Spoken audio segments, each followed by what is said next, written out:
Good morning again. Welcome to Daily Devotionals. Beyond the Neighborhood is the title of this one, and we're looking at the 12th chapter of Mark, again, one of the Gospels in the New Testament. Share with me in those words, beginning with the 28th verse. And one of the scribes came and heard them arguing, and recognizing that he had answered them well, asked him, "What commandment is the foremost of all?" Jesus answered, "The foremost is, 'Hear, O Israel, the Lord our God is one Lord, and you shall love the Lord your God with all of your heart, with all of your soul, and with all of your mind, and with all of your strength. And the second is this, you shall love your neighbor as yourself. There is no other commandment greater than these.'" In the summer of 2017, Hurricane Harvey brought devastating losses to life and property in the Gulf Coast of the U.S., and many people provided food and water, clothing, shelter for those in immediate need, a lot like we're doing right now with COVID-19.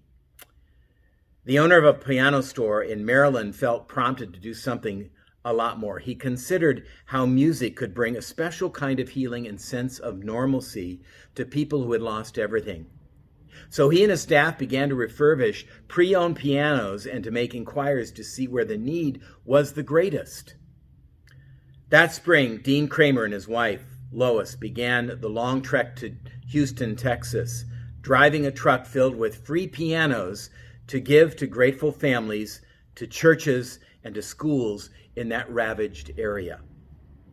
We sometimes assume the word neighbor means someone who lives nearby, or at least is someone that we really know. But in Luke, in the 10th chapter, Jesus told the parable of the Good Samaritan to teach that our love for our neighbors shouldn't have barriers in our lives. The man from Samaria freely gave to a wounded stranger, even though the man was a Jew, part of a people group at odds with the Samaritans.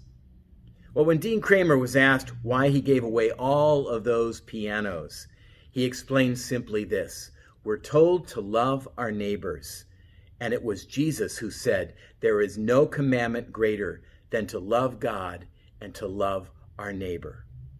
So the question for you this morning: in what way are you limiting your understanding of the word neighbor in your own life? And how might God be urging you to expand the borders of your own neighborhood?